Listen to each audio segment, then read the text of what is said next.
Alors, on va aborder aujourd'hui la question au fond, de l'épreuve de la confiance. On a vu comment est-ce qu'elle se structure, comment est-ce que finalement, c'est toute une aventure, la relation à l'autre, et comment est-ce que la confiance est la condition sine qua non de l'enrichissement d'une personne par l'autre. Hein, la confiance, c'est l'accueil finalement.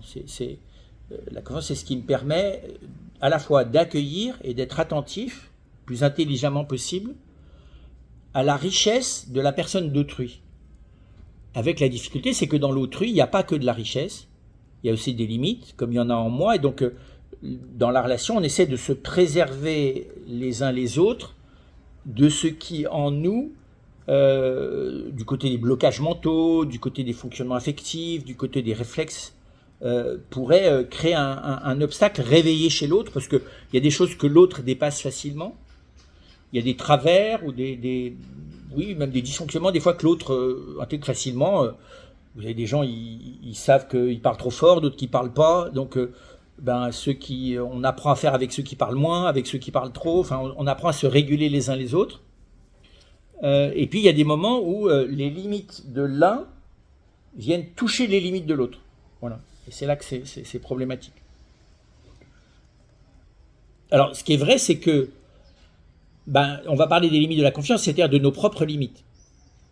Puisque la relation humaine est quand même un des lieux incroyables où on découvre normalement, progressivement, notre propre richesse dans les yeux de l'autre. Et puis on découvre ce que l'on rêvait d'être et qu'on n'est pas, ou ce que l'on craignait d'être et qu'on n'est pas non plus. Hein, puisque il y a toujours une part où on ne se connaît pas bien soi-même. Et puis on découvre aussi l'endroit où on n'arrive pas à être, où on n'arrive pas à se laisser approcher, à se laisser connaître, où on n'arrive pas à se mettre à disposition de l'autre. Parce qu'il y a des choses en nous qui ne nous plaisent pas, parce qu'il y a des choses en nous qui se bloquent, parce qu'il y a des choses en nous auxquelles nous n'avons pas vraiment accès. Voilà. Et donc c'est finalement l'aventure de la confiance, c'est l'aventure du déploiement de notre personne, l'un grâce à l'autre, les uns grâce aux autres. En sachant que, humblement, il faut accepter les limites. Et donc c'est parce que l'expérience montre que finalement, la confiance, elle n'est pas si courante que ça. Beaucoup de nos contemporains, finalement, n'arrivent pas à établir une relation d'amitié profonde avec l'autre. Les gens s'aiment passionnément, passionnellement, les gens se méfient les uns des autres. On peut avoir échoué dans une relation et alors on en rêve une autre. Et finalement, beaucoup d'humains finissent pour le meilleur par rentrer dans des relations de bienveillance, mais qui prennent pas tellement le risque de la personne de l'autre. Et pour le pire, s'installent dans une espèce de méfiance profonde par rapport aux humains. Voilà. Et donc, il y a là une espèce on est obligé de constater, enfin le philosophe constate que c'est rare la confiance durable, moyen d'épanouissement dans la rencontre et la communion avec autrui. On pourrait même dire c'est très rare.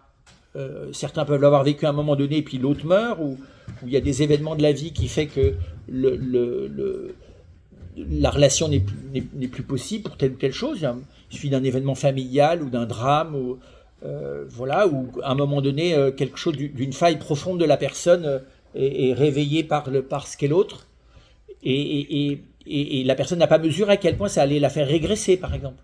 Tout d'un coup, il peut y avoir des événements, on voit ça, je prends ces exemples parce qu'il est marquant, ça existe plutôt chez les pères, que tout d'un coup un homme se met à voir son premier enfant, et là c'est la panique totale, il n'est plus capable, il est obligé de quitter, il n'arrive pas du tout à assumer, sans savoir nécessairement pourquoi ça donne ça. Il y a des gens aussi qui perdent la tête, tout d'un coup quelqu'un débarque dans leur vie et prend l'emprise affective sur eux, au point que les relations profondes auxquelles ils étaient liés, les aiguilles se brouillent, la personne est sous emprise, ça existe aussi. Voilà. Donc peut pas dire que la confiance profonde, durable, qui permet la structuration d'une relation et l'épanouissement des personnes, soit le lot commun. Si on est honnête, c'est pas vrai. C'est pas parce que la personne est structurellement faite pour ça et donc on est obligé de se pencher sur finalement c'est les limites de la confiance. Alors la première c'est c'est de voir les fragilités d'abord dans la connaissance de soi et de l'autre. Euh, notre connaissance de nous-mêmes est progressive et elle est limitée. Bon, il y a une part de connaissance élémentaire de soi, les capacités corporelles, les capacités psychiques ou même les capacités de passer des diplômes. Mais finalement, qui nous sommes profondément, ce que nous pouvons nous apporter les uns aux autres, et puis de nouveau les mines ou les problèmes qui sont enterrés en nous et qui peuvent réapparaître, ça nous le savons peu, et puis c'est la même chose par rapport à l'autre. Donc la connaissance n'est que lente, et d'ailleurs, des gens qui se connaissent et qui s'aiment depuis longtemps, reconnaissent qu'au fond l'autre reste un mystère, hein. Et donc voilà, c'est la première chose, c'est que nous n'avons pas de connaissance instantanée, intuitive et exhaustive ni de nous-mêmes ni de l'autre, et que c'est un long chemin. On peut dire, je voulais souligner aussi, le type de fragilité, c'est les fragilités qui viennent des événements. Il suffit d'un drame, la perte d'un enfant, par exemple, de manière accidentelle, la culpabilité effroyable qui anime les deux parents souvent, ou l'un plus que l'autre, voilà, les séparations auxquelles ça peut donner parce que c'est trop dur. Il peut y avoir des événements familiaux, le suicide d'un parent, ou au contraire un couple de parents qui explose et qui fait que ça affecte la relation. Et encore une fois, là, c'est bien au-delà du couple, hein, c'est vrai dans toute amitié. Finalement, nous sommes incroyablement dépendants de nos proches, non seulement par le chemin d'existence qui nous a fait dépendre de ce que le psychologue appelle les pourvoyeurs de soins, donc nos parents normalement, ou les oncles, les tantes, les frères et sœurs aînés, les gens qui étaient proches de nous, et puis même après, précisément, il y a quelque chose, on va y revenir, d'une fragilité profonde dans la confiance, qui fait qu'il ne faut pas grand-chose pour que les choses s'effritent. Les situations, on le voit dans des situations dramatiques comme une guerre, une catastrophe naturelle, un accident, je ne sais pas trop quoi, un immeuble qui prend feu, un accident de voiture. Qui peut vraiment prétendre pouvoir anticiper la manière qui va réagir? C'est pas pour rien qu'aujourd'hui on met tout de suite une cellule de crise pour aider, pour accompagner les traumas qu'ont vécu les gens, parce qu'on sait qu'aujourd'hui, sans que ça ait des relations apparentes, le moindre événement un peu choquant ébranle à l'intérieur des personnes finalement l'image d'eux-mêmes, hein, parce que y a ce que nous sommes profondément, mais ce que nous sommes profondément, la plupart du temps, nous y accédons à partir de l'image que nous construisons de nous-mêmes, et cette image, elle est fragile, il suffit quelque chose qui la remette en cause. C'est la sagesse, mais donc c'est lent à acquérir, que d'avoir une connaissance de soi qui ne passe plus par l'image que l'on a de soi, mais qui soit une connaissance, j'allais presque dire, en prise directe avec ce que l'on est. Ce qui m'intéresse là, c'est de descendre à l'intérieur, c'est d'essayer de comprendre qu'est-ce qui, à l'intérieur de la personne humaine, finalement, constitue des limites intérieures à la confiance et à la relation. D'abord, c'est la peur. La peur, c'est très étonnant. La peur d'être blessé, la peur de ne pas être respecté, la peur d'être incompris, la peur d'être jugé. Et là encore, on ne la voit pas chez l'enfant. Enfin, la plupart du temps, on ne sait pas la voir chez l'enfant alors qu'elle est déjà chez l'enfant. Mais on la voit bien chez l'adulte. L'obstacle majeur à la confiance, c'est la peur de souffrir finalement. Alors en même temps, on n'a pas tort, puisqu'on sait bien par expérience que la confiance, ça ouvre le cœur, donc ça met la vulnérabilité de notre personne, ça expose notre vulnérabilité à l'action d'autrui. Et 15 ans d'existence suffisent à une personne humaine de 0 à 15 ans pour avoir expérimenté suffisamment de désillusion dans la confiance donnée, ou bien parce que nous faisions une confiance non éclairée dans des gens qui n'étaient pas tout à fait fiables, que ce soit nos parents, nos professeurs, nos voisins, nos frères et sœurs, nos cousins, nos cousines. Et donc on enregistre des choses blessantes qui nourrissent une peur qui des fois peut être une peur infantile dans un cœur d'adulte.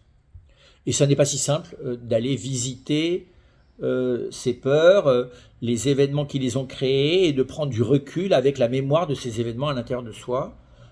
Ça peut se faire par plein de formes, ça peut se faire par thérapie, ça peut se faire en pratiquant un art, ça peut se faire dans le dialogue avec l'autre, ça peut se faire voilà, en étant accompagné dans un domaine sportif. Il y a plein de manières dont on peut avoir à affronter ses propres peurs. Mais finalement, faut le reconnaître, aujourd'hui avec plus d'humilité qu'hier, où on pensait que le courage suffisait à marcher sur les peurs. Non.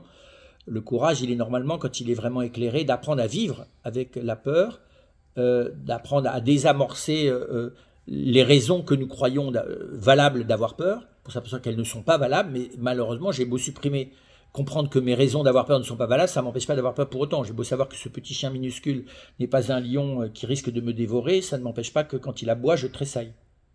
Voilà, il y a la peur. Un deuxième élément, et qui est sans doute alimenté par la peur, parce que derrière la peur, il y a la peur du mal, et donc il y a le désir, des fois la volonté d'aller dépister le mal, et donc de le pointer du doigt, de le désamorcer. Ça, c'est la culpabilité. La culpabilité, c'est ce qui nous fait aller essayer de manière obsessive de déraciner le mal en nous ou dans l'autre. Ce qu'on appelle le mal, en fait. Comme s'il y avait quelque chose qui empoisonne ma vie précisément.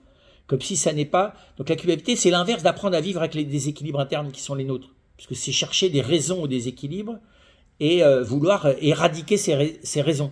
Qui, d'ailleurs, en fait, quand on y réfléchit à quelque chose d'absurde, le déséquilibre, il est là. C'est pas parce que même je vais trouver la cause de ce déséquilibre dans mon histoire que ça va annuler le déséquilibre. Voilà. La culpabilité, c'est ce qui alimente aussi la vengeance, c'est ce qui alimente le désamour de soi. Voilà. C'est au fond d'attribuer l'état de souffrance dans lequel nous sommes, et notamment la peur, à des causes précises en moi ou dans les autres. Alors, à l'extrême, ça peut donner de la paranoïa ou de l'autodestruction. Au minimum, ça donne... comment dire ça, une espèce de soupçon, de doute en tout cas, fait sur, on se méfie. La culpabilité, ça engendre la méfiance. La peur suffit pas à engendrer la méfiance. La peur, elle me met à distance, mais observatrice. La culpabilité, elle transforme cette observation en recherche d'une cause. Donc, vous voyez, je suis dans l'interrogatoire policier, on va dire, la culpabilité. Vis-à-vis de moi-même ou vis-à-vis d'autrui. Et c'est très étonnant, mais la peur qui se transforme en culpabilité, comprenez bien que la culpabilité, c'est comme un repli sur la peur elle-même, ça aboutit inévitablement à la rupture. Parce qu'on finit toujours par trouver chez soi ou chez l'autre, ou chez soi et chez l'autre, des raisons de la possible, de la possible impossibilité, du fait que, oui, il y a des choses qui risquent, dont on estime que ça rend impossible la relation, ou qui pourraient rendre impossible la relation. Puisque évidemment, la peur, elle engendre une anticipation des risques. Donc à force d'anticiper les risques, on se met à dépister tout ce qui, nous ayant blessés dans une certaine situation, risque de nous blesser dans une autre. Donc on a une espèce de catalogue de tous les risques que nous ne voulons pas courir. Et à la fin, on ne peut plus faire confiance à personne. Alors ça ne veut pas dire que la rupture n'est pas dans certains cas nécessaire, mais elle est nécessaire quand c'est devenu invivable. Et la plupart du temps, c'est devenu invivable parce que il y a quelque chose d'un irrespect, en tout cas d'une personne pour l'autre, ou d'un double irrespect, et cet irrespect, il est venu par une perte de son centre. Il est venu par le fait que tout d'un coup, on prend l'autre comme un ennemi ou comme un objet compensatoire, voilà, qu'on n'est plus dans la relation d'altérité. C'est intéressant de voir que, si on creuse encore, je vous disais tout à l'heure, cette peur, finalement, il me semble que la racine de la perte de la confiance, et donc de ce qui menace le plus la relation, c'est le sentiment d'avoir été trahi. Et je vois, comme philosophe, 3 formes de la trahison. Et vous allez comprendre, qui alimentent finalement la méfiance ou la défiance. D'abord, c'est là le mensonge. Le fait d'accepter, souvent on nous a dit quelque chose, ou on a cru quelque chose, il s'avérait que ce n'était pas vrai. Ou bien parce qu'on nous l'a caché, d'ailleurs, à la limite, ça n'a pas de raison. Enfin, il y a la désillusion. On a cru que c'était ça, et en fait, ça n'est pas ça. Donc, on se met à se méfier de ce qui est, enfin, à se méfier au mieux du discours de ceux qui, clairement, nous donnent des indices, qu'ils racontent des histoires, jusqu'à la méfiance vis de ce qui est, en disant mais au fond, c'est pas seulement les gens qui peuvent me trahir, mais même le réel peut me trahir finalement. Peut-être que le réel n'est pas ce qu'il a l'air, finalement. Et à la fin d'ailleurs, c'est finalement Dieu qui a créé ce réel n'est sans doute pas ce qu'il a l'air. Peut-être qu'il est un Dieu pervers. C'est l'hypothèse de Descartes qui dit là il y a une espèce de phobie sur le fait qu'on pourrait on pourrait nous mentir fondamentalement. Et donc, on revient bien à notre tout premier point de départ, c'est que la confiance, elle commence par la relation réelle. Donc, effectivement, la personne, je peux me retrouver face au fait que la réalité n'est pas ce que j'ai cru qu'elle serait. Est-ce que c'est vraiment sur la base du discours de l'autre, ou est-ce que c'est sur la base de ce que j'ai compris du discours de l'autre, ou est-ce que c'est sur la base de ce que je me suis imaginé à partir du discours de l'autre? Ou est-ce que c'est sur la base de ce que je me suis imaginé et que je suis allé chercher dans le discours de l'autre? Donc, est-ce que c'est l'autre qui m'a menti? Ou est-ce que c'est moi qui suis parti dans une hypothèse excessive? Vous voyez, c'est pas simple ça. On revient d'une culture à l'autre. Il y a des cultures où on dit les choses avec assertivité, mais on n'en pense pas moins. Et il y a des choses où on dit les choses avec beaucoup de bémols, mais ça n'est pas moins assertif. Alors moi, j'ai une discussion comme ça avec un frère anglais. Je disais, oui, nous les Français, nous sommes dans l'affirmation absolue. Et toutes nos affirmations sont absolument divines, indiscutables. C'est le combat des chefs, quoi. Ils ne laissent pas place à l'objection, et pourtant elle appelle l'objection, puisque dans le débat français, l'objection est aussi violente que l'attaque, et donc on est absolu contre absolu. Sauf qu'on sait que c'est un jeu verbal qui effraie un anglais, et je disais oui, mais dans la formule anglaise qui prend beaucoup de précautions, il peut y avoir à un deuxième degré, un niveau d'assertivité et d'une décision de ne pas bouger de mon opinion qui est absolue. C'est pas parce que je prends des précautions verbales que je suis moins, obtus, que quand j'affirme de manière brutale, mais dont je sais parfaitement que je n'en pense pas moins et l'autre non plus. Voilà, donc effectivement, deux Marseillais qui discutent entre eux restent des étrangers pour deux Anglais qui discutent entre eux, et deux Anglais qui discutent entre eux restent des étrangers pour deux Marseillais qui discutent entre eux.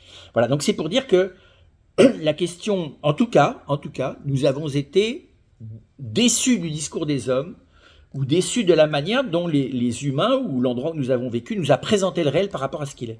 Donc ça, c'est très profond. Parce que qu'est-ce qu'il en est de ce que dit l'autre? Parce que ça correspond à ce qu'il dit. D'autant plus que l'essentiel étant invisible, c'est-à-dire le cœur de la personne, son intention profonde, sa volonté de m'aimer, voilà, tout ça n'est pas d'abord visible. L'amour n'est pas d'abord dans l'épreuve, l'amour, elle est dans l'intention du cœur, et l'intention du cœur, elle se décrète, elle n'est pas d'abord objet à vérification. J'expérimente la profondeur de l'intention de l'autre à partir du moment où je la reçois, et où précisément j'entre dans la confiance de l'intention de l'autre à travers ce qu'il me dit et ce qu'il fait. Mais là, il y a une question qui est au fond, peut-on faire confiance aux mots? Peut-on même faire confiance aux attitudes? Voilà. Et ça n'est que l'expérience qui nous aide à voir que certains types de discours, certaines situations suscitent en nous une méfiance excessive, et d'autres au contraire une confiance excessive. Donc on apprend à voir quels sont les endroits où nous avons tendance à adhérer naïvement aux choses, et les endroits dans lesquels nous avons tendance à nous méfier excessivement des choses, et donc on apprend à réguler notre rapport à la juste interprétation des paroles et des actes. L'idée étant d'ailleurs d'arriver à une certaine fluidité, ça d'être au plus près du réel comme il est.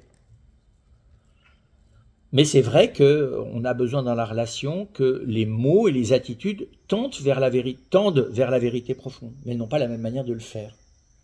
Encore une fois, vous avez des modes d'expression par allusion qui peuvent paniquer les gens qui ont besoin d'assertivité forte, et inversement, vous avez une assertivité qui peut être vécue comme une intrusion par les gens qui ont besoin d'allusion. La deuxième dimension des expériences de trahison qui en nous nourrissent la méfiance ou la défiance, c'est les expériences d'abandon. C'est-à-dire que l'autre n'est pas été là où on aurait voulu qu'il soit, l'autre n'a pas été là où il s'était engagé à être, ou bien l'autre n'a pas été à la mesure de la présence dont on aurait eu besoin. Voilà. Donc on a plein de degrés là encore dans l'expérience de l'abandon. Et il est vrai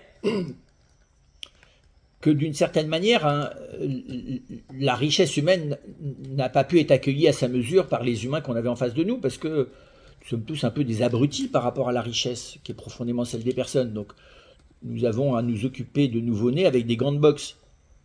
Quelle que soit la merveille que ce peuvent être des parents, c'est toujours des gens qui sont en vrac et pas très au clair avec eux-mêmes, qui essayent d'accueillir une merveille qui n'a pas encore eu le temps de connaître la désillusion. Voilà. Donc, il semblerait normal, non pas du tout de manière consciente, mais qu'inconsciemment, l'enfant attend quelque chose d'une présence inconditionnelle et permanente, et qu'il ait à s'habituer à l'absence. On le sait bien, le temps que l'enfant apprenne à faire confiance, que sa maman qui s'est éclipsée de quelques secondes à quelques heures, voire quelques jours, n'a pas nécessairement disparu et ne l'a pas nécessairement abandonné à son triste sort. Voilà, c'est tout un apprentissage, ça. Comment dire ça? En fait, de la confiance au-delà de la présence, de la relation au-delà de la présence, de la perception de l'intention profonde de l'autre au-delà de la manifestation.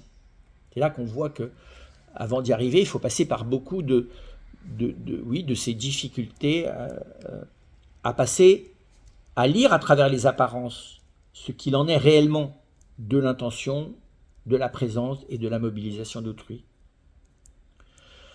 Le troisième degré de la trahison, il est plus élaboré, c'est la manipulation. C'est-à-dire qu'en gros, l'autre m'a fait du mal alors qu'il prétendait me faire du bien. Ou l'autre m'a livré, m'a mis dans une situation qui m'a fait du mal en prétendant que c'était pour mon bien. Bon, voilà, ça peut être mis dans un internat, ça peut être d'être contraint, je ne sais pas trop quoi, de pratiquer un art ou un sport de manière intensive sous un maître un peu tyrannique, alors qu'en fait on aurait bien voulu faire tout à fait autre chose. Enfin voilà, il y a plein de raisons. Mais là encore, la confiance, c'est emboîter le pas à autrui, peut dans certains cas voilà, se trouver entravé par la mémoire et l'expérience d'avoir été, pas nécessairement d'ailleurs consciemment de la part de l'autre, mais manipulé. Aujourd'hui, on est très là-dedans, hein, sur aller visiter, mais ne pas confondre les traces dans notre psychisme et notre mémoire des situations négatives, puisque ce n'est pas nécessairement un acte intentionnel de la part de l'autre, mais des situations négatives qui nous ont fait perdre confiance, avec les événements que nous vivons 10 ans, 20 ans, 30 ans, 50 ans plus tard, et qui les réactivent. On voit ça de l'une à l'autre personne, nous réagissons plus ou moins bien et plus ou moins mal, voire très mal, à telle attitude de la part de l'autre. Quelqu'un peut m'avoir raconté des choses pas précises sur un détail et ça me fait exploser, alors que l'autre le relativise complètement. Quelqu'un peut même m'avoir zappé pendant un moment de sa vie et revenir, et c'est un cadeau que l'autre revienne, ou inversement, j'estime que l'autre m'a zappé un moment de sa vie, c'est fini. Enfin, vous voyez, ça veut pas dire que l'un est plus juste que l'autre, mais ça veut dire que nos réactions là sont très très variables. Parce qu'on est dans un monde qui amplifie considérablement, hein, on est dans un monde à cause de la consommation et du marketing, à cause des médias, à cause des réseaux sociaux, qui est à la fois hautement mensonger, hautement manipulatoire, et qui en fait n'implique de la non-présence. Hein. Être en visio, c'est pas être là. Et donc finalement le monde dans lequel on est nourrit l'angoisse de la possibilité de la rencontre et de la confiance. Et on est même dans un monde qui est en train de nous proposer du virtuel qui s'adapterait à nos manques de confiance pour nous faire vivre finalement une confiance à l'égard de quelque chose qui n'existe pas, ce qui serait quand même le pire, ce qu'on appelle dans la Bible l'idole, c'est-à-dire ce qui espèce d'image virtuelle dans lesquelles je m'enfermerais pour supporter la non-confiance et la non-relation que je vis avec les humains et même avec moi-même. Voilà. On est par moments à la frontière de ce risque. Et donc on voit du coup les résultantes d'une culture de la méfiance, une culture de la défiance, c'est-à-dire de l'angoisse. L'angoisse, c'est-à-dire que je ne sais même plus de quoi j'ai peur, parce que je me sens menacé par tous les bouts, y compris dans mon existence. Alors on n'est jamais menacé dans son existence, si ce n'est par quelqu'un qui risque de nous tuer, mais à ce moment c'est pas de l'angoisse, c'est de la peur. Donc l'angoisse, c'est le sentiment que je vais me dissoudre dans mon identité, ce qui est évidemment métaphysiquement impossible, ce qui est spirituellement impossible, mais qui est psychiquement possible. Je peux être dans un état tel que je n'ai plus accès à mon identité. On voit bien ce que font les neuroleptiques qui empêchent la personne d'accéder, de passer par le chemin habituel par lequel elle s'identifie, et donc qui est d'une violence inimaginable dans le rapport de soi à soi, de la personne à elle-même, l'angoisse le fait de la même manière, me dissocie. Donc cette angoisse, elle peut aller jusqu'à la dissociation relative que beaucoup de nos contemporains vivent, ou radicale, comme dans la schizophrénie ou la paranoïa, mais la dissociation relative, elle est quand même très forte. C'est-à-dire que, en gros, nous allons construire des relations sociales, non pas où nous faisons semblant, mais où nous mobilisons une part de confiance minimum pour maintenir notre insertion dans le monde, tout en gardant par-devers soi une incapacité très profonde d'entrer en relation avec autrui et de confiance avec autrui. C'est ça le risque d'aujourd'hui, qui d'ailleurs comment dire ça, à se coucouner affectivement, vous voyez, à ce qu'il y ait toute une espèce comment expliquer ça, de compensation de la méfiance par de l'affectif. C'est l'histoire du doudou ou de la peluche, enfin, c'est impressionnant. Vous croyez des adultes dans les gares ils ont des gros peluches. Là. J'étais face à deux jeunes, il devait avoir 20 ans, il avait sa grosse peluche là. Il y a 30 ans, on aurait vu un adulte avec une peluche, je pense qu'on aurait appelé les services psychiatriques ou la police, quoi. Aujourd'hui, c'est tout à fait normal de vivre avec des peluches et à l'état adulte, plein de peluches. Et tu te dis, bon, qu'est-ce que ça veut dire la peluche? Parce que des fois, c'est l'autre qui est la peluche. Hein. Et encore une fois, on ne peut pas juger, ça signifie, en tout cas, c'est un indicateur du niveau de méfiance, d'angoisse et de dissociation. Voilà. Donc là, je pense qu'il y a vraiment... voilà, on est... Et alors, pour aller jusqu'au bout, avant de revenir à du positif, derrière, c'est le manque. Parce que le mensonge, on l'a mal vécu parce que la vérité a manqué, l'abandon parce que la présence a manqué, la manipulation c'est parce que la bonté a manqué. Et donc c'est vrai que finalement, ce qui alimente en nous la difficulté de la relation et la méfiance, c'est que nous avons le sentiment de manquer de moyens d'exister, de manquer de moyens d'être. Alors, est-ce que nous manquons vraiment de moyens d'être ou est-ce que nous en avons simplement le sentiment? C'est la vraie question que le philosophe doit se poser. Sans doute que nous manquons beaucoup moins de moyens d'être que nous le fait croire la culture contemporaine dans laquelle nous sommes. Donc je vous rappelle qu'elle ne nous propose ni point de repère fixe, ni horizon, ni comportementalité morale référentielle, ni valeur référentielle forte. Donc c'est vrai que quand on est dans le relativisme pur, oui, ça alimente un sentiment, pour une part légitime, puisque le milieu culturel dans lequel je suis ne me propose rien, de manquer de moyens d'être, c'est-à-dire manquer des moyens d'accéder au réel de manière vraie, dont on a vu que c'est la première source de la confiance, de manquer de moyens pour accéder à la vérité de ce que nous sommes un minimum les uns pour les autres, parce que, on l'a vu, le contexte de surinformation, d'imaginaire permanent rend difficile l'accès à autrui. Et puis parce qu'il nous semble, si on est honnête, qu'à la fin, ce qui nous manque, c'est comme une énergie, c'est comme si l'énergie par laquelle nous gérons notre angoisse prenait trop de place à l'énergie dont nous aurions besoin pour pouvoir nous structurer. Donc nous manquons à la fin d'une vitalité. C'est très étonnant ça. On le voit chez le vieillard, mais déjà l'enfant sent qu'on a beau appuyer sur l'accélérateur, là, de dire mais je voudrais aimer plus, faire plus confiance, m'abandonner. On a beau appuyer sur l'accélérateur, ça donne du vide. C'est-à-dire que ça ne va pas plus loin. Je suis ma voiture, elle est à donf, elle est à fond, elle est bloquée, je ne peux pas aller plus vite. Donc il y a une espèce de déficit fondamental. Alors c'est très bizarre parce que ce n'est pas un déficit d'être, mais en fait, si on regarde de près, c'est un déficit affectif. Ce n'est pas un déficit d'esprit, mon esprit il est là. Mon esprit, il a la perfection du mathématicien et la perfection de l'artiste, il a quelque chose de parfait, l'esprit. Mais la volonté est déficiente. Et pourquoi elle est déficiente? Elle n'est pas déficiente spirituellement, c'est que elle a affaire à une espèce de trou noir affectif, enfin de plus en plus, qui est devenu un trou noir affectif dans l'histoire des hommes. Le corps aussi, il est là. Hein. Je ne manque pas, j'ai la santé, à la limite, je suis presque en pleine forme, mais c'est comme si un espèce de jungle intérieure, là, de mélange d'imaginaire et d'affectivité anarchique, que j'ai beau essayer de calmer, d'apaiser, enfin voilà. Et c'est très impressionnant de voir que nous sommes dans un contexte de civilisation où cette dimension-là, elle est incroyablement... amplifié, quoi. Comme si on avait de l'injection d'amplificateurs d'angoisse, quoi. Je sais pas comment expliquer ça. Et ça, je pense que c'est vrai depuis tout temps, mais aujourd'hui, ça n'a jamais été aussi fort. Ouais. J'ai une question. Est-ce qu'un être c'est en méfiance. C'est pas comme un corps, c'est en globule blanche, sans anticorps. Parce que si il n'y avait pas eu des. Alors c'est peut-être une névrose, hein, c'est vrai.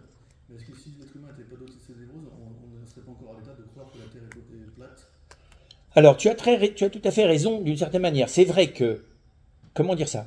On va le prendre de deux manières. D'abord, les systèmes de survie que j'ai dû mettre en place dans ma vie de 0 à 15 ans pour survivre à cette perception, pas nécessairement réfléchie, hein, mais à cette perception de la faillibilité des humains, m'a sauvé la peau. C'est-à-dire que si tu ne te protèges pas, si tu ne te mets pas à distance de ces déficits d'humanité, tu deviens fou. Ça s'appelle, pour le coup, la psychose. Hein, ça va jusqu'à la psychose, qui est la dissociation durable. Voilà. Mais ensuite, comment dire ça? D'abord, c'est pas parce que j'ai mis en place ces systèmes-là qu'il ne faut pas que je les réévalue. Et c'est ça la difficulté. Et puis ensuite, il y a une méfiance légitime de base, qui est la méfiance de l'animal. D'accord? C'est normal que je me méfie du chien qui va vraiment me mordre. C'est normal que je me méfie de la personne vraiment tordue qui est en train de me manipuler, tu vois. Et donc, oui, il y a une méfiance légitime et saine, mais qui devrait être sereine. La difficulté, c'est que si elle n'est pas sereine, c'est qu'elle est alimentée d'une peur fantasmatique amplifiée. Voilà. Et c'est ça que, malgré même les gens les plus tu vois, équilibrés psychiquement, qui font d'ailleurs des thérapies, des développements personnels, qui ont même d'ailleurs des fois une vie spirituelle, c'est bizarre, ça ne neutralise pas ce noyau d'angoisse. C'est ça qui m'impressionne. Mais tu as tout à fait raison, il y a une méfiance saine, animale, légitime, qui devrait d'ailleurs être intégrée dans une forme de sagesse. Et puis, là-dedans, du coup, ça devrait aider à relativiser aussi, je te dis, ces systèmes de survie de méfiance, hein, mais que j'ai acquis de 0 à 15, normalement, là, je commence à être capable de désamorcer. C'est pas parce que les gens que je croise, qui ont un profil qui ressemble à celui de mon oncle ou de mon grand-père, me font peur, que je dois toute ma vie être enfermé là-dedans. C'est pour ça qu'il y a des gens qui ont la même tête ou les mêmes réflexes. Par ailleurs, c'est des personnes absolument autres, dont j'ai pas du tout à me méfier. Voilà. Donc ça, c'est un travail. Mais c'est vrai qu'aujourd'hui, même ce travail, on a l'impression qu'il est... que tu es comme Sisyphe, c'est-à-dire que tu vois le caillou de l'angoisse, tu le tournes et puis, puis il repart dans le sens, puis tu le retournes, voilà. Et donc ça, c'est une vraie question. Je frappais, même dans les lieux très spirituels, tu vois peu de personnes aujourd'hui qui sont exemptes d'angoisse, très peu, alors qu'il y en avait encore beaucoup il y a 40 ans. Voilà. Donc là, il y a une vraie question. Derrière, soyons clairs, hein, il y a même une question, elle n'est pas formulée religieusement par les gens, mais elle est profonde. C'est-à-dire qu'au fond, c'est comme si la vie me manque, comme si l'amour fondamentalement me manque, comme si quelque chose de Dieu n'est pas là, quoi. Comme si je n'avais pas été pourvu des moyens d'être heureux. On m'a trompé à la base, quoi. Donc à la fin, soyons clairs, il y a aussi quelque chose, un retournement contre mon origine, qui est de dire, mais c'est quoi la vie? C'est quoi l'amour? C'est quoi Dieu, s'il existe, qui finalement me crée dans un état de déficit et qui en plus ne me donne pas les moyens de combler ce déficit. Il y a un vrai enjeu qui est inconsciemment spirituel, hein, mais qui n'en est pas moins réellement spirituel. Là, pour le coup, c'est pas de l'inconscient thérapeutique, c'est de l'inconscient spirituel. Et je trouve qu'il vaut mieux. Moi, je préfère dire, je trouve que c'est plus sain, le philosophe dira, c'est bien plus sain d'être comme Job, de faire la liste de tous les réquisites qu'on a contre Dieu, parce que finalement, à la fin, il est quand même censé être celui qui gouverne le truc, ou alors on n'a pas compris comment il gouverne, mais il y a des questions. Et Job fait la liste des questions, et d'ailleurs, à Dieu, à la fin, il lui dit, mais tu avais raison de poser ces questions, c'est des questions légitimes. Des questions légitimes. Et donc, ce qui veut dire aussi que, et pour moi c'est ça aussi qui nous met sur la piste après ça de ce que j'appellerais la résilience de la confiance, c'est que nous sommes dans une attente démesurée de cette vie supplémentaire, ce surcroît d'âme, disait Bergson, de ce sauveur.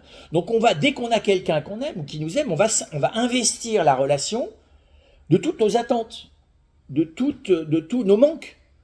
Et on peut pas, il ne s'agit pas ni de s'en accuser ni d'accuser l'autre. Tout d'un coup, quelqu'un m'ouvre son cœur et sa personne, j'ai l'impression, je ne peux pas m'empêcher que mon inconscient croit que la solution est arrivée, en tout cas la première fois. Alors vous avez des gens, c'est récurrent. Edith Piaf, chaque fois qu'elle rencontrait un homme, c'était l'homme de sa vie. Alors que c'était une fille profondément à la fois spirituelle et aimante, mais avec une cassure intérieure. Et vous avez des gens, déception amoureuse à 15 ans, et plus jamais ils aimeront ou elles aimeront quelqu'un. Parce que, voilà, j'ai compris. T'as rien compris du tout, t'avais 15 ans.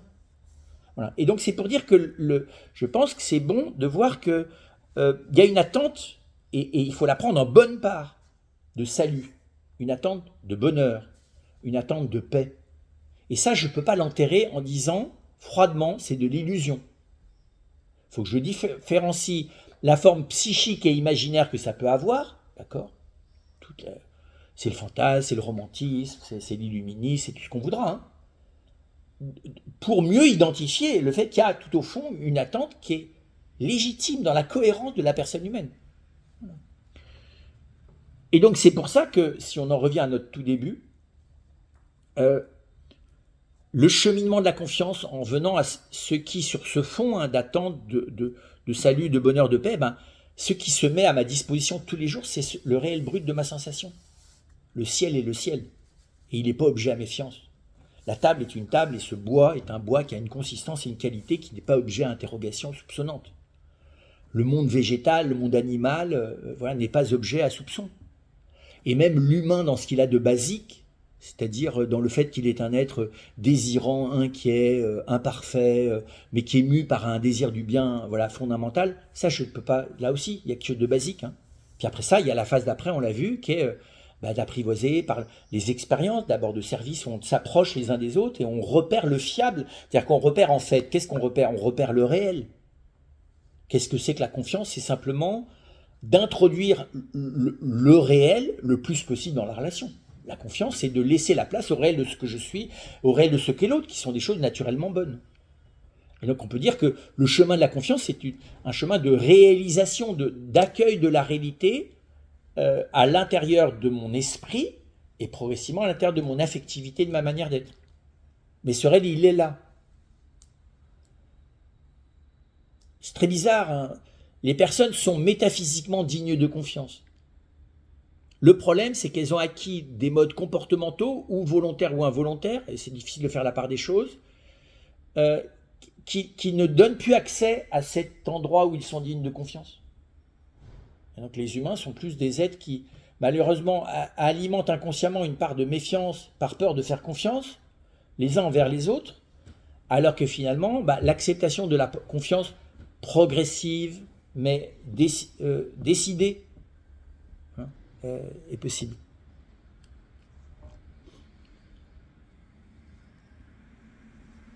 Une fois qu'on a vu les choses comme ça, c'est vrai que on ne sait pas très bien s'il faut espérer ou désespérer. Donc, on espère à l'échelle locale, à l'échelle de telles relations, de tels commencements de relations. Des fois, des relations qui sont peut-être moins importantes pour moi, mais qui sont plus solides. Voilà, c'est vrai, c'est difficile à dire, mais il vaut mieux entreprendre une relation de confiance profonde avec quelqu'un qui me fait moins rêver, ou dont la présence me fait moins rêver le bonheur, la paix et le salut, mais dont la rencontre en profondeur s'établit dans la durée de manière stable, que des personnalités qui me font rêver la lune, et puis derrière, en fait, il n'y a plus grand-chose qui correspond à ce que j'ai rêvé. Et donc, et en même temps, c'est pas parce que cette confiance progressive sur des relations plus simples n'empêche pas le désir d'entrer dans une confiance plus structurelle, plus durable, avec des gens qui deviennent des interlocuteurs de vie. Voilà. Vous voyez, je trouve qu'il y a une humilité sans pusillanimité. L'humilité, c'est de dire, oui, je n'ai pas trouvé la relation qui, voilà, il faut laisser tomber cette idée-là. Et en même temps, les relations qui me font grandir en réalisme, finalement, et donc en confiance, vont rendre possible que telle ou telle relation s'approfondisse, que certaines relations deviennent des relations qui nourrissent et ouvrent plus en profondeur ce qu'il y a le plus profond du désir, qui est au fond d'aller vers une forme de communion. On pourrait presque dire d'aller vers une forme de transcendance. Hein.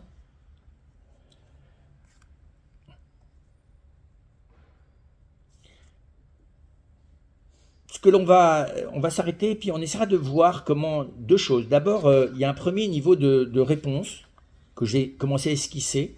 J'essaierai de donner les balises intérieures de ce cheminement, sur le fond de cette difficulté à la confiance. Et puis, on va regarder aussi, au fond, sur ce terrain-là, puisqu'il y a quand même dans l'histoire des hommes des gens qui ont fait parfois aux autres des confiances incroyables, qui ont vécu des relations de confiance extraordinaires, pas simplement en terre chrétienne, mais je prendrai la terre chrétienne parce que c'est celle qui en fait son propos, qu'on appelle la charité fraternelle. Et c'est de voir qu'est-ce que l'éthique chrétienne, c'est-à-dire qu'est-ce que le philosophe allait côte de ce que vivent les gens de cette tradition spirituelle, qui semblent avoir acquis une capacité à la confiance auquel on n'est pas habitué dans un contexte purement philosophique. Le monde grec et l'Empire romain a vu débarquer dans l'Église primitive des gens capables d'une confiance qu'ils n'auraient pas imaginée. Voilà. Donc de relations humaines. Et contrairement à ce qu'on pense, cet élément, dans les premiers siècles de l'histoire du christianisme, ont une importance beaucoup plus grande que le propos théologique, doctrinal et contemplatif. C'est d'abord les personnes qui étaient bouleversantes, pas d'abord leurs propos intellectuels. Voilà, donc on va essayer de regarder ça. Alors, on va, pour reprendre ce chemin de la confiance, il me semble que c'est la question que posait Alain. Il y a d'abord, moi, ce que j'appellerais la prudence. Une fois que la confiance a été atteinte, on ne peut plus, en fait, miser sur une spontanéité naïve. Voilà, donc on est obligé. Alors, la prudence, c'est pas de la méfiance, au contraire. La prudence, c'est de contourner les pièges des réflexes de méfiance. Et effectivement, la première chose, c'est d'apprendre à voir comment nous n'exprimons pas les choses de la même manière. Notre comportement ne facilite pas du tout la confiance de la même manière d'une culture à l'autre. Et donc, enfin, je prends cet exemple parce que Alain m'en parlait, mais c'est beaucoup plus large. Dans ma communauté, presque tous les pays disent c'est très dur la culture française. Parce que, précisément, vous êtes dur, vos relations ne sont pas fondées sur la confiance. Vous êtes d'abord dans l'assertivité intellectuelle, donc vous vous faites confiance parce que vous vous ressemblez intellectuellement, vous vous faites confiance parce que vous faites partie du même parti, mais finalement, la confiance de base, elle est difficilement instaurée. Il n'y a pas beaucoup de régions de France où on se dit bonjour quand on se croise dans la rue. Voilà. Moi, j'ai été très frappé, je me souviens très bien d'un frère africain m'arrêtant un jour dans un couloir parce que on se croise, dans la vie religieuse on ne se parle pas, et donc je lui signifie que je l'ai vu, et lui m'arrête pour me dire comment tu vas, on ne s'était pas vu depuis un certain temps, et il s'est mis à engager une discussion parce qu'il voyait bien que je ne voulais pas l'engager moi. Alors, en fait, il avait tout à fait compris que je me cachais derrière le fait que normalement dans la vie religieuse on est en silence, mais je ne compensais pas du tout cette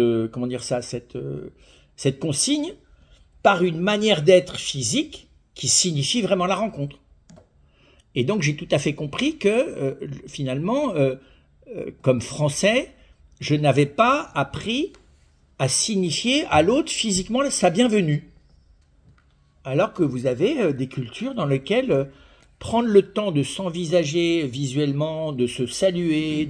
D'ailleurs, il y a des pays où à l'africaine, tu commences par demander des nouvelles de la personne, de la famille, et puis tu recommences une deuxième fois, on se redemande des nouvelles les uns les autres, et tant qu'on n'a pas pris le temps de se donner des nouvelles des gens que l'on connaît l'un et l'autre, eh bien, on n'engage pas la discussion qui nous regarde. Oui, alors que le français, il va chercher l'information, et puis c'est à peine s'il dit merci, s'il dit bonjour. Je me souviens très bien une autre fois, comme ça, au péage, j'ai tendu avec un grand sourire mon ticket à la dame qui me dit bonjour, et donc moi, je me suis contenté d'un grand sourire, et elle me redit bonjour, et j'ai compris qu'en fait, voilà, j'étais resté dans mes codes à moi. Voilà, ça suffit. Ben non, ça suffit pas. Non. Dire bonjour, accompagner le salut de la voix, c'était pas rien. Dire que tu es content, dire que tu es heureux, dire que voilà, que l'autre a des qualités, reconnaître les. On le sait bien, le français a énormément de mal dans l'éducation à reconnaître les qualités de l'autre. À dire non, mais c'est super ce que tu as fait là. Il faut améliorer ce point et point là. Non, on dirait d'abord faut améliorer ça. Sous-entendu, si tu vas avoir le diplôme, on est dans la phobie. Voilà. Donc là, il y a effectivement tout un nombre de codes et de manières d'être. Et donc la prudence, encore une fois, la vraie prudence sur la confiance, c'est ce qu'on disait aussi tout à l'heure, d'identifier les lieux de méfiance un peu pathologiques, on va dire qu'on a, les lieux de méfiance nécessaires. Voilà, donc on apprend, mais encore une fois, l'apprentissage des choses où on a été déçu devrait au contraire renforcer la sagesse avec laquelle, c'est-à-dire aussi la profondeur, avec lesquels nous apprenons à faire confiance. Ensuite, il me semble que le deuxième niveau de réponse, c'est qu'on a besoin des autres. Une tierce personne, c'est quand même pas du luxe. Dans les 3/4 du temps, quand on est dans une relation difficile, on le voit dans les situations de divorce, où le mécanisme affectif dans notre monde contemporain, doublé du mécanisme juridique, consiste à accumuler tout ce que l'on pourrait reprocher à l'autre depuis la nuit des temps. Donc en fait, on fait appel à l'inconscient blessé et méfiant que l'on a en nous. Et donc les personnes, une fois qu'elles se sont jetées à la figure par voie de juridique, le pire de ce qu'elles pensent de l'autre, et y compris de manière d'ailleurs qui est fausse, parce qu'il faut gagner, je ne sais pas trop quoi, de payer moins ou de garder plus les enfants, on voit bien que la seule issue, c'est la médiation. D'avoir quelqu'un qui rappelle, qui remette les personnes dans leur intention positive profonde. Qui est qu'au fond, quand il y a des enfants, par exemple, de dire bah oui, mais le bien des enfants passe devant le bien de ces personnes-là, et donc pour le bien des enfants, il y a des choses qu'on ne va pas traiter. Non, on ne va pas aller au bout du conflit possible parce que on détruit les enfants. Même si la relation a disparu dans l'intersubjectivité, si la confiance a disparu, ben, il faut la maintenir dans la coopération avec les enfants, pour le bien des enfants. Voilà, et donc c'est vrai que la médiation du tiers est dans certains cas une nécessité. Alors c'est pas facile, parce que quand on s'est beaucoup livré à l'autre, on a l'impression qu'un tiers va toujours être extérieur. C'est pas vrai, c'est pas vrai. Des amis bienveillants ont des fois, sur l'amitié ou sur le couple, un regard complémentaire en tout cas de celui que l'on a, surtout, et on le sait, quand ce sont des gens à la fois bienveillants et exigeants. Quand une tierce personne, c'est ça l'amitié d'ailleurs, un ami tiers, une amie tiers, c'est quelqu'un qui a à la fois bienveillance et exigence, et qui ne va pas rentrer dans la conflictualité affective qu'il peut y avoir dans la relation, mais qui va voilà, mettre en lumière ce qu'est le profond de ce qui relie les personnes. Donc ce qu'on appelle la médiation, aujourd'hui on s'aperçoit un peu partout, hein. On s'aperçoit même qu'au niveau juridique, malheureusement, comment expliquer ça, ça risquerait de diminuer le nombre d'avocats dont on a besoin, et malheureusement les avocats font des fois leur argent sur le dos de l'amplification du conflit, hein, et de la durée du conflit. Mais ce qu'on appelle la médiation, qui est une pratique juridique qui vise précisément à trouver une médiation avant d'entrer dans la conflictualité extrême, c'est-à-dire celle qui s'auto-justifie et qui a pour but de gagner contre l'autre. Rien qu'on est dans ce terme-là, c'est fini. Parce qu'en fait, on ne gagne jamais contre l'autre. On gagne rien. On perd. Gagner contre l'autre, c'est perdre en fait. Il faut que chacun perde un peu pour que la relation y gagne et que le monde y gagne. Parce que c'est pas que la relation, hein. Si mal user des mots ajoute au malheur du monde, briser une relation alors qu'elle a quelque chose qui pourrait tout à fait encore continuer à exister à des conditions d'humilité, voire d'humiliation de chacun, c'est enlaidir le monde. Soyons clairs aussi, dans beaucoup de civilisations, peut-être moins explicitement dans la nôtre, mais aussi, un des moyens de dépasser les impasses de la confiance, c'est la transcendance. Alors, la transcendance, ça peut être dans le fait de se mobiliser pour quelque chose qui dépasse le couple, ou qui dépasse l'amitié. Une cause humanitaire, artistique, quelque chose qui dépasse. C'est-à-dire qui m'oblige à regarder plus loin. Quelque chose la mobilisation de la personne vers un horizon plus élevé que le conflit individuel dans lequel nous sommes, ou dans lequel nous met la méfiance, ne peut qu'aider quelqu'un qui a une vraie recherche de vérité profonde, une passion éclairée, presque contemplative, pour telle dimension artistique, pour telle dimension de recherche scientifique, donc qui a l'habitude, qui a appris à regarder plus loin, et qui a appris surtout à relativiser la subjectivité, parce que la subjectivité, pour beaucoup de choses, elle n'est pas le dernier mot. Il y a une objectivité de la compétence artistique, il y a une objectivité du résultat scientifique, il y a une objectivité de la vérité des choses. Et donc, la mobilisation sur un au-delà de soi, mais qui est une vraie noblesse, peut aider finalement à relativiser cet enfermement dans la blessure. Il peut y avoir aussi la dimension religieuse, se tourner vers la spiritualité, vers Dieu, vers quelque chose qui oui, qui transcende, se mobiliser aussi pour le bonheur possible, enfin pour une amélioration des conditions d'existence de nos contemporains pour le futur. Hein. Se battre, ça peut paraître bête, mais pour une meilleure nourriture, pour le climat, pour les injustices, oui, se mobiliser, en sachant d'ailleurs, si on est lucide, qu'on risque de retrouver dans les associations, les groupes dans lesquels on participe, les mêmes mécanismes relationnels. Donc il ne s'agit pas non plus de prétendre s'échapper à la difficulté de la relation par ce que j'appellerais un illuminisme humanitaire, qui soit religieux, qui soit mystique, qui soit politique, qui soit artistique, voilà. Non, à la fin, parce que la relation à l'autre, c'est la relation à moi-même. Et donc, même dans la prière, il est question de la relation à soi. Et quelle que soit la tradition religieuse, on ne peut pas véritablement prier ou méditer en vérité si on n'est pas un tant soit peu réconcilié avec soi-même, et on ne l'est pas uniquement de soi à soi, on a aussi besoin de se réconcilier avec autrui. Voilà. Donc là, il y a tout un chemin, oui, de réparation, de réconciliation. Alors, ceci, là encore, dans le contexte dans lequel on est, oui, on ne peut pas se mettre totalement à part de la religion. L'angoisse ou la difficulté relationnelle, aujourd'hui, s'infiltre même dans les monastères, qu'ils soient bouddhistes, dans les soufis, dans les awiyas soufis ou dans les monastères chrétiens. Hein. Donc ça montre bien que on est dans un monde qui ne permet pas de créer de bulles de confiance. Alors si, peut-être dans une forme de fondamentalisme extrême, mais l'idée d'être dans un clan familial, politique, spirituel, dans lequel on arrive à tisser un réseau de confiance qui nous protège des miasmes du monde, est de moins en moins possible. Voilà, on peut le déplorer ou au contraire s'en réjouir, mais c'est un fait. Pourquoi ? Parce qu'il y a bizarrement un mûrissement collectif de l'importance de la relation à autrui et de la difficulté de cette relation. C'est une des caractéristiques du XXIe siècle. C'est qu'après avoir découvert l'importance de la relation à l'autre dans le XXe siècle, elle existe depuis toujours, mais de l'avoir thématisée philosophiquement, sociologiquement, psychologiquement, spirituellement, eh bien, on s'aperçoit que finalement, c'est un chantier extrêmement difficile. Et que de nouveau, le contexte dans lequel nous sommes ne facilite pas du tout. Alors c'est là que c'est intéressant de voir comment est-ce que dans l'expérience chrétienne, et là je parle de l'expérience chrétienne, je ne parle pas de l'expérience de la religion, hein, je ne parle pas d'aller à l'église, de pratiquer les sacrements, les rites et les cultes et d'adhérer au dogme, je ne parle pas de ça.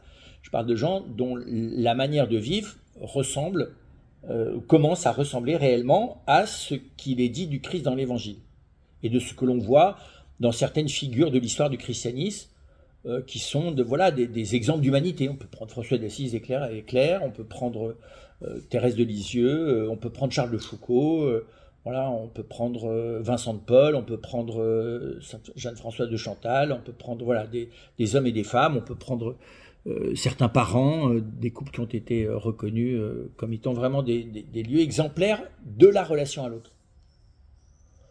Parce que en christianisme, d'ailleurs dans l'orthodoxie, en reconnaissance de la valeur des gens en protestantisme ou dans la canonisation en catholicisme, la relation à l'autre est centrale. Quelqu'un qui a été très fidèle à Dieu mais insupportable avec l'autre, en tout cas de manière récente, parce que quelques ancêtres dans le christianisme dont il est bien connu qu'ils étaient absolument odieux relationnellement, mais qu'on a canonisé, mais enfin bon, ça c'est pour les anciens temps, mais en tout cas depuis le XVIIe siècle, le critère de la relation à l'autre est un critère essentiel, et donc on a des idées un peu ridicules là-dessus, hein, de gens généreux qui, dès le berceau maternel, partageaient le sein maternel avec autrui ou distribuaient leur biberon à droite et à gauche, mais enfin bon, ça c'est pathétique. Bien sûr qu'il y a des enfants qui sont généreux dès l'enfance, c'est pas le sujet.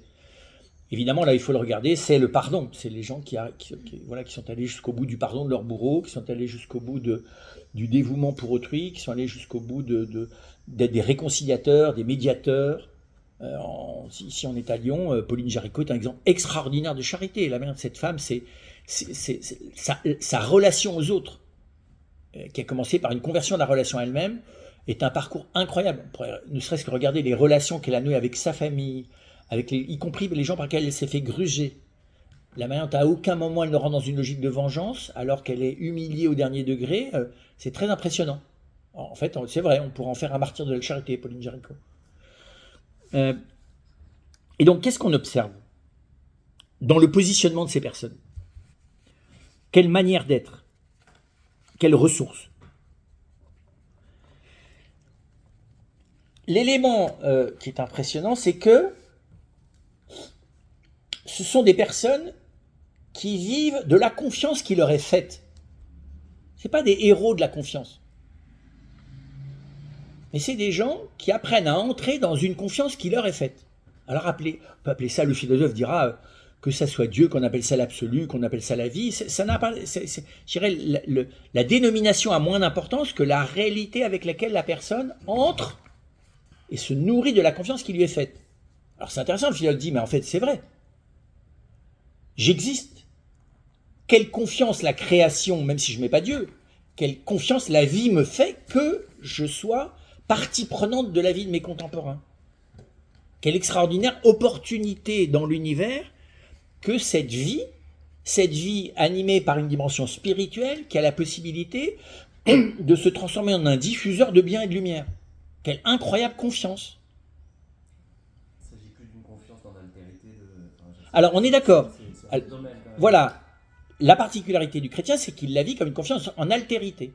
C'est que c'est vraiment, il vit d'une relation qui échappe au philosophe, hein, mais il vit d'une relation, bien que le philosophe, s'il va jusqu'au bout de ce qu'on appelle la théologie naturelle, peut dire oui, si Dieu existe, il ne peut être qu'un être premier, infiniment personnel, et dans lequel, même s'il n'a rien d'égal à la créature, il ne peut être qu'un interlocuteur, dans l'invisible en tout cas de la créature, qu'il crée capable de le connaître. Voilà. Et donc, alors on est au seuil, mais dans le chrétien c'est encore plus que ça, c'est-à-dire que c'est comme si la confiance qui est faite à ces êtres dont je parle, ils la vivent comme quelque chose qui leur est fait personnellement par quelqu'un qui a une densité humaine qui m'échappe. Alors eux vont dire c'est le Christ, mais c'est pour dire qu'il y a une consistance humaine dans cette confiance, et qui encore une fois est première, n'annule pas les réflexes de défiance, ne guérit pas nécessairement les blessures de l'existence, mais qui est la base, c'est-à-dire que c'est la confiance qui m'est faite, qui est une confiance qu'ils vivent, et c'est ça qui est impressionnant, comme une confiance inconditionnelle. Inconditionnelle parce qu'elle regarde. C'est pas une confiance sous contrôle. Elle n'est pas de même nature, du coup. Alors, bien sûr qu'elle n'est pas de même nature. Mais là, je l'observe, oui, sauf que c'est moins la perfection que la plénitude. Ce qui est frappant, c'est que on voit ça chez quelqu'un comme Thérèse de Lisieux, qui a développé cette compréhension humaine des choses. Hein. C'est comme si la confiance qui lui était faite, qu'elle reçoit de la part de Dieu, concernait toute sa personne, tout son être, y compris sa faiblesse. Donc, c'est pas une confiance sous condition, c'est pas une confiance encadrée, c'est une confiance inconditionnelle, c'est un chèque en blanc, et c'est aussi une confiance soutenante. Voilà. Et donc, et on peut dire qu'on observe même dans la croissance spirituelle de ces personnes un accroissement, un conflit. On voit ça chez le curé d'Ars, par exemple. La difficulté à se faire confiance à la mesure de la confiance qui est faite. Le curé d'Ars, à un moment donné, n'a plus confiance en lui, il veut quitter Ars. Voilà, puis il s'aperçoit qu'en fait, c'est de la lâcheté. Et que la confiance qui lui est faite, c'est aussi un moyen de remplir la mission qu'il ne pense pas pouvoir remplir. Voilà. Donc je pense que c'est capital de voir qu'il y a un enracinement de la démarche humaine vers autrui qui est fondé sur une relation antécédente qui a l'intensité du divin et le réalisme extraordinaire, plus humain que l'humain. Je ne sais pas comment expliquer ça, parce que c'est une confiance qui est reçue dans la chair, ce n'est pas une confiance qui est purement spirituelle. Une confiance qui est, oui, dont le sceau est celle d'une alliance qui touche ma vie charnelle. La sacramentalité chrétienne, une sacramentalité qui signifie comment le mystère divin est vécu comme descendant dans la chair de l'humain, y compris dans sa faiblesse. Donc voilà, ça fait... Waouh, le philosophe l'a dit, ouh là là, c'est intéressant en tout cas, c'est intéressant parce que manifestement dans la vie de ces gens, quand tu les croises, ça change tout. Alors, de nouveau, ça ne supprime pas la blessure, ça ne supprime pas le réflexe, ça ne supprime pas le combat avec les fausses certitudes inscrites dans l'inconscient de la personne. Je prends l'exemple de Thérèse de Lisieux ou d'un François d'Assise. François, il est éprouvé par la relation à ses frères jusqu'au bout, de leur faire confiance. Et puis il est blessé dans la confiance, par le frère Élie, par exemple. Et donc, avant de surmonter, il y a un vrai choix, mais de nouveau, ce n'est pas un choix qui est fondé sur un héroïsme volontaire ou sur un illuminisme de rêver l'autre parfait. Non, mais sur la base, elle est sur la base de la confiance reçue. Alors, si je regarde de près, du coup, qu'est-ce qu'elle est? Comment est-ce que je passe de la confiance en vie chrétienne? Comment il passe de la confiance qui leur est faite à faire confiance en autrui? Ben, c'est comme si ils choisissent de se laisser emporter par le mouvement par lequel on leur fait confiance, comme si eux-mêmes entraient dans la confiance qui leur est faite et prolongent cette confiance qui leur est faite dans le regard sur autrui. Alors, qui n'est pas un regard planant, mais qui est un regard qui reçoit l'autre dans ce qu'il est comme un cadeau. Mais qui normalement, et il faut parfois du temps, pour le coup, et des fois, oui, un petit peu plus vite, peut-être que dans une vie philosophique, mais pas nécessairement beaucoup plus vite, mais qui va intégrer progressivement les lieux d'impossibilité de confiance effective. C'est pour ça que l'autre, non, il ne sait pas sait pas tenir une comptabilité, tu lui demandes de conduire, il est dangereux, tu ne peux pas lui confier la responsabilité d'un groupe parce que de toute façon, il n'a pas la prudence pour ça. Enfin, vous voyez, donc l'intégration dans cette intention d'accueillir l'autre comme un cadeau dans ce qu'il est, de me voir que c'est une chose ce qu'est l'autre, c'est autre chose sa manière d'exister. Voilà. Que la manière d'exister, elle est, comme chez tout le monde, problématique. Et en vie chrétienne, elle est manifestement problématique pour la personne qui essaie de vivre cette charité, parce qu'elle est consciente sur le fait qu'elle-même, il y a ce qu'elle est, puis il y a sa manière d'être, et que cette manière d'être, elle est le lieu, comment expliquer ça, on va le revoir, de déficience, dans certains cas corrigibles, dans certains cas pas corrigibles. Et donc, ça veut dire qu'il va y avoir dans un deuxième temps un travail intérieur de l'intégration de cette confiance inconditionnelle dans ce qui en moi n'est objectivement pas digne de confiance. Que là, je suis pas fiable. Là où concrètement, j'arrive pas à affronter telle situation, j'arrive pas à l'affronter. Et le chrétien a beau faire quelques prières et y arriver, des fois il peut avoir la grâce merveilleuse, puis des fois pas. C'est pas couru d'avance. Il n'y a pas d'illuminisme possible. Et en tout cas, la difficulté, elle est d'apprendre à faire confiance dans l'endroit où j'ai structurellement pas confiance. En moi, d'abord. Puis progressivement dans l'autre. Dans l'évangile, on voit Jésus embrasser Judas manifestement avec un amour qui n'est pas du tout un amour illuministe, puis qui vient de dire que c'est lui qui va le trahir, et qu'il le retrouve dans le jardin. Et donc, il y a quelque chose là de ce travail. Alors, qu'est-ce qu'il est ce travail donc d'une résilience de la confiance là où elle est normalement plus possible? Parce que c'est ça dont il s'agit. Hein. On voit bien il s'agit d'aller travailler dans les endroits où la confiance n'est pas possible. Tu ne peux pas faire confiance à quelqu'un dont tu sais qu'il est en train de te trahir. C'est juste élémentaire, alors c'est de la bêtise. Et d'ailleurs, le Christ ne fait pas bêtement confiance à Judas. Il ne va pas moins se laisser embrasser par lui au jardin des Oliviers. Et donc, il y a là quelque chose qui échappe effectivement à... Alors, ce qu'on voit aussi, c'est que cette confiance, l'accueil de cette confiance qui est faite vient visiter et révéler les endroits où, en fait, je suis déterminé à ne pas faire confiance. C'est très intéressant, ça. Le philosophe dirait, on ne va pas les travailler là-dedans, hein. On ne va pas les farfouiller dans ces zones-là. Là. Déjà, le philosophe, il dit, tu as affaire avec les images, ta mémoire, c'est déjà beaucoup, là. Tu n'as pas la peine d'aller mettre le doigt à l'endroit où ça vient activer en toi, voilà. Alors pourquoi ça intéresse le philosophe? Parce qu'on a vécu dans le temps de la Shoah et dans certaines situations contemporaines effroyables, des gens qui ont été mis en état de sauvagerie parce que, comment dire ça, la violence d'autrui était venue briser toute possibilité de confiance. Voilà. Et donc on peut pas, le philosophe ne peut pas, après Auschwitz, il peut pas, c'est pas Auschwitz comme Auschwitz, mais on pourrait prendre les prisons de Syrie, il y a des conditions de traitement des humains comment peut-on encore croire que ces humains aient le droit d'être humains après ce qu'ils ont subi?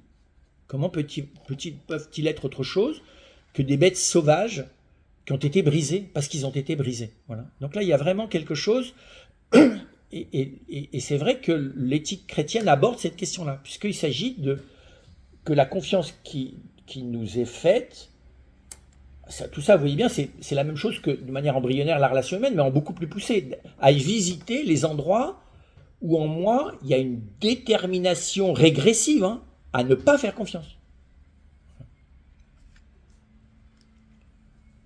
Alors on voit bien que le chemin, c'est d'abord entrer dans une dépendance plus grande à l'égard de la confiance qui est faite. On le voit chez une Thérèse de Lisieux, on le voit chez Charles de Foucault. Dans l'échec apparent, selon Charles de Foucault, entrer dans cette confiance plus grande que finalement la valeur de mon existence, la portée de mon existence, l'utilité de mon existence ne relève pas de mon champ de conscience, ni d'un regard extérieur. Et qu'au fond, la dépendance radicale à l'égard de cette confiance qui m'est faite suffit, dans l'invisible, en fait, à rayonner, à diffuser dans le monde. Ça, c'est pas que la croyance, c'est même une expérience du christianisme, à diffuser dans les cœurs humains sur cette terre quelque chose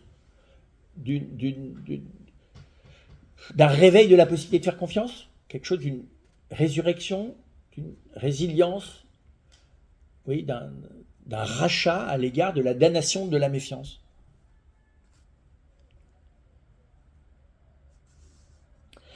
Le deuxième élément qu'on observe, c'est très concret, là encore, on peut prendre Thérèse de Lisieux, on pourrait prendre même des jeunes, plus jeunes, comme Carlos Acuti, on pourrait même d'ailleurs prendre une Etty Lessum, qui est comme une sainte laïque. C'est la coopération avec les autres. C'est-à-dire que c'est très étonnant. La confiance, c'est pas quelque chose de simplement purement caché, intérieur, mystique, transcendant, sur la base de laquelle, après ça, je ferai confiance à tout le monde. Non. C'est le fait d'accepter l'aide d'autrui. Donc c'est cette perception que la confiance qui m'est faite fondamentalement, je la reçois aussi par le biais de ceux qui autour de moi vont m'apprendre à faire confiance.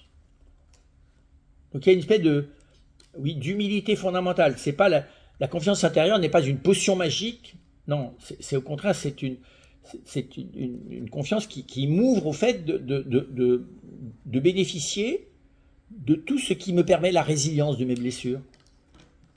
On pourrait presque dire ça, une humilité dans la résilience. Donc l'acceptation d'avoir besoin des autres. Et puis aussi peut-être l'expérimentation, c'est aussi qui tout doucement se crée l'expérience que la liberté, paradoxalement, quelque chose de la liberté augmente quand je capitalise moins sur ma confiance humaine, quand précisément, acceptant de faire face à mes échecs de confiance, ou à ma méfiance, à ma défiance congénitale, pathologique, résiduelle, presque invincible, et bien du coup, je vais progressivement, comprenez bien, cette chose-là va être mise dans les mains de la personne qui me fait confiance, juste comme ça, on va dire ça comme ça. Donc c'est l'expérience de la miséricorde, c'est-à-dire que rien de ce qui est nécrosé de la confiance en moi n'est invincible. Voilà, à condition que j'accepte de ne plus en être, que mon ego désespéré ne soit plus propriétaire de cette régression, mais que voilà, qu'il y a une espèce d'acceptation que je puisse être aidé, que je puisse être sauvé à cet endroit-là. D'une manière laïque, on pourrait parler du lâcher prise. Oui, alors voilà. Voilà, avec le grande difficulté, c'est du lâcher prise dans les mains d'autrui.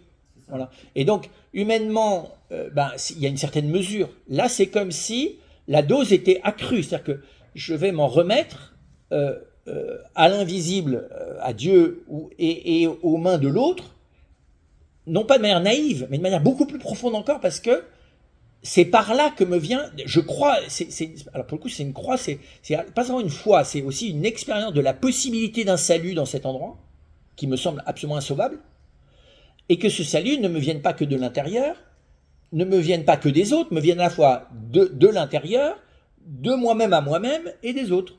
Voilà, c'est très rigoureusement tout le traité de la charité de Thomas d'Aquin qui développe ça. Parce que le traité de la charité de Thomas d'Aquin qui dit la charité après la charité reçue de Dieu, c'est la charité qu'on se donne à soi-même avant d'être la charité qu'on reçoit et qu'on donne aux autres. C'est d'une lucidité extraordinaire. On pourrait relire tout le traité de la charité de saint Thomas d'Aquin comme un traité de la confiance.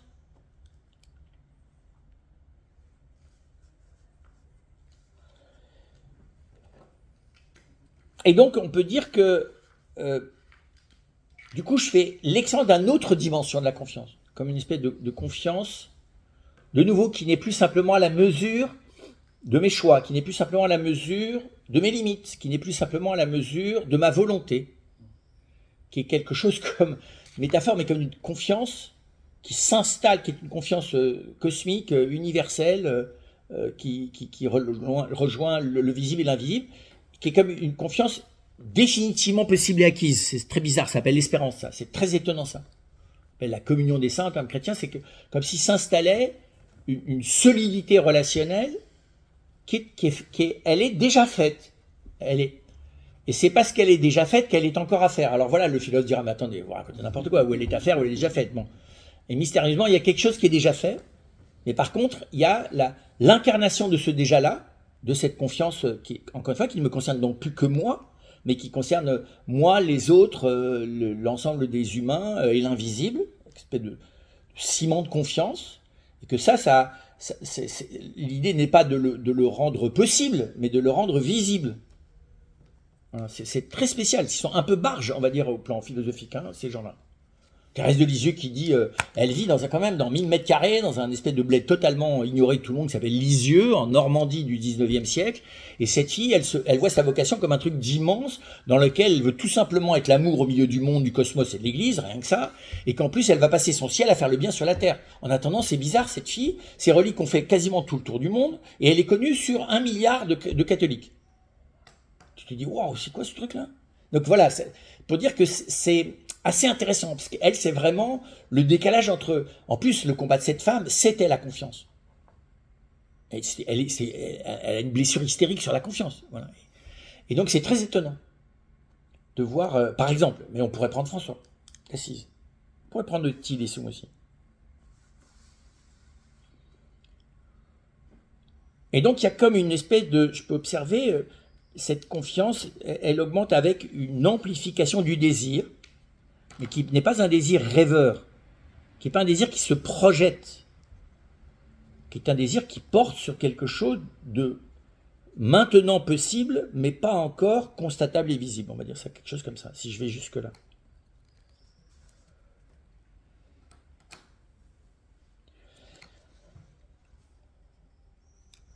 Du coup, c'est très...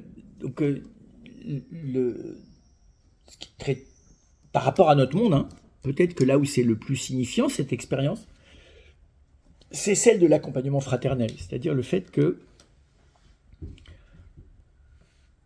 cette confiance inconditionnelle, si le philosophe peut envisager qu'elle soit possible en soi, il n'a pas de raison de s'y opposer, même s'il n'en a pas aucune certitude.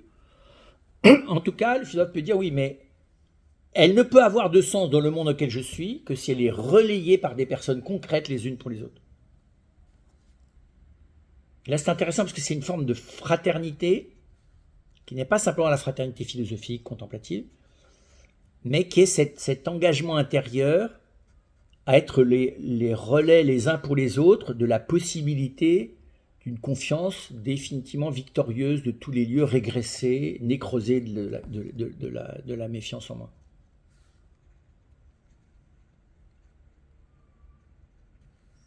Alors bien sûr, de l'extérieur, on pourrait dire, mais oui, mais ça c'est l'utopie chrétienne qu'on a vécue dans les années 70, on se tient tous par la main, peace and love, voilà. Et... Alors l'évangile empêche de ça, parce que l'évangile c'est combien de fois je vais devoir pardonner, 7 fois, et Jésus dit non, pas 7 fois, Pierre, 70 fois 7 fois, c'est-à-dire à l'infini. Donc si on regarde de près, si on enlève l'élément bisounours d'une fraternité universelle et d'une confiance, voilà, on est au contraire dans le fait que cette relation fraternelle de confiance, elle est dans la miséricorde, c'est-à-dire qu'elle est dans... C'est très bizarre comment d'ailleurs le fait de veiller les uns sur les autres sur la part fondamentalement inaccessible à la confiance, hein.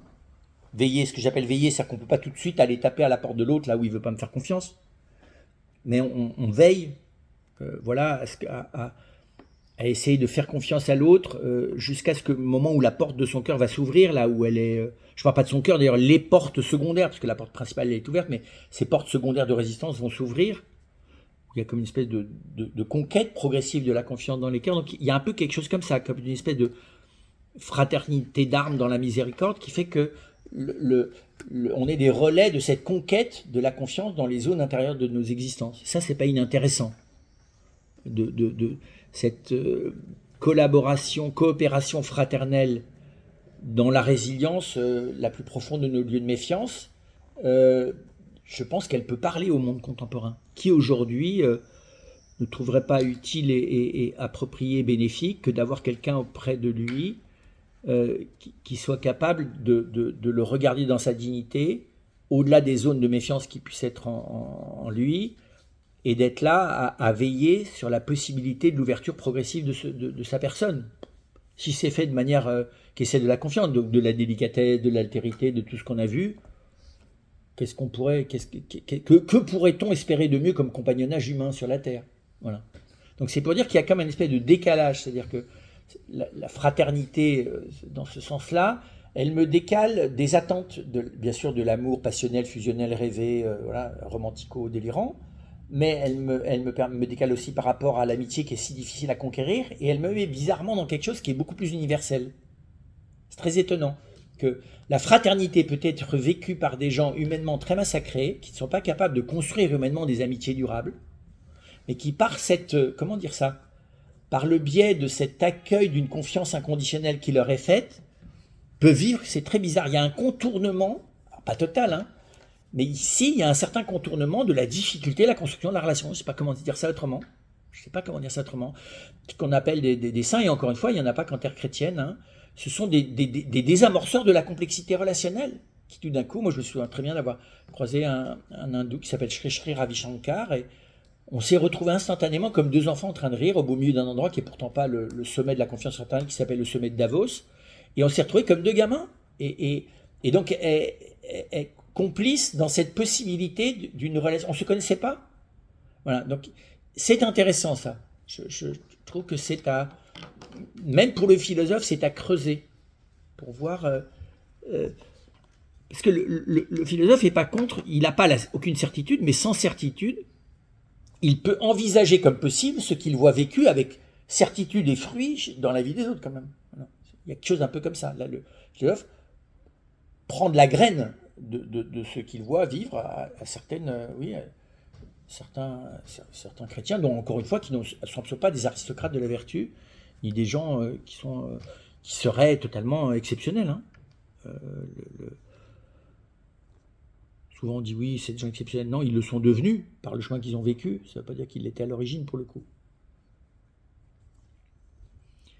Est-ce qu'il y a une ou deux questions pour finir?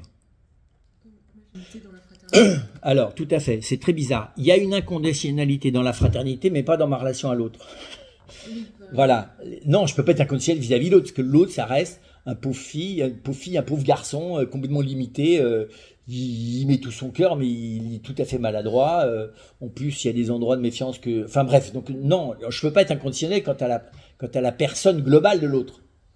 Par contre, il y a quelque chose qui s'amorce de la fraternité presque des cœurs, qui elle a quelque chose d'inconditionnel et qui donne envie, espérance et possibilité que cette inconditionnalité que je reçois prenne progressivement corps dans les zones de méfiance.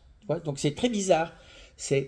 On reconnaît cette inconditionnalité de la fraternité dans la rencontre avec l'autre. Ça ne veut pas dire qu'il n'y a ni l'un ni l'autre n'en est détenteur et qu'on ne peut pas l'attribuer non plus à l'autre. C'est très bizarre comme expérience, ça.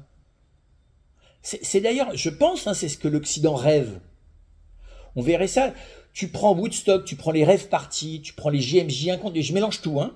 Ces moments où on rêve d'une espèce de fraternité dans l'altérité, où le meilleur de tous et de chacun, on le rêve ça. Alors, sauf que ben voilà, c'est un peu du rêve. Alors on le vit peut-être, j'espère, un peu plus dans les JMJ que dans une rêve partie, mais à la fin, c'est la nostalgie. Je ne dis pas que les JMJ sont une nostalgie, mais c'est l'expérience ponctuelle de quelque chose qui est à travailler au quotidien. Mais je pense que le judéo-christianisme de l'Occident a mûri l'inconscient collectif, en tout cas de l'Occident et même, je pense, tout doucement de l'humanité, à faire espérer ça. Pour ça d'ailleurs que la violence des nationalismes tels qu'on les voit réapparaître, pour moi, c'est la déception de ça. Alors, bien sûr, hein, pour percevoir cette inconditionnalité de la fraternité dans l'incroyable conditionnement dans lequel nous sommes chacun, il faut que ça soit réciproque. Alors, des fois au minimum, hein, des fois tu perçois dans le cœur de l'autre ça et tu t'y ouvres. Tu te mets à répondre. Le temps de coulo télo, ça va bien, puis quand il est plus là, tu retournes à ton business de truand, ou de négociateur manipulatoire, ou de régressé silencieux, enfin, chacun son truc. Et donc, et c'est évident que cette inconditionnalité, elle se diffuse par la réciprocité, ça c'est sûr. Et puis, mais ça n'empêche pas d'envelopper l'autre ou de regarder l'autre avec une bienveillance dont on perçoit soi-même au bout d'un certain temps qu'elle peut avoir quelque chose d'inconditionnel. La bienveillance, hein. Ça, la confiance, avant que l'inconditionnalité habite l'intégralité de ma capacité de faire confiance, c'est tout un boulot, ça. Puis on voit bien des gens qui l'espèrent, puis qui ont été déçus, qui se retournent complètement, qui ont espéré cette inconditionnalité, sauf qu'ils l'ont un peu rêvé, et s'apercevant qu'elle n'est pas possible, ils régressent encore plus loin dans la méfiance qu'avant.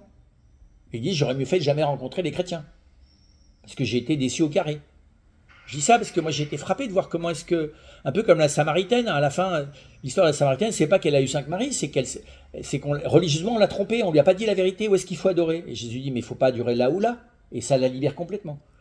Et bien, je suis frappé à quel point les gens peuvent être blessés par ce qu'ils ont attendu de l'Église ou des chrétiens, de manière déraisonnable.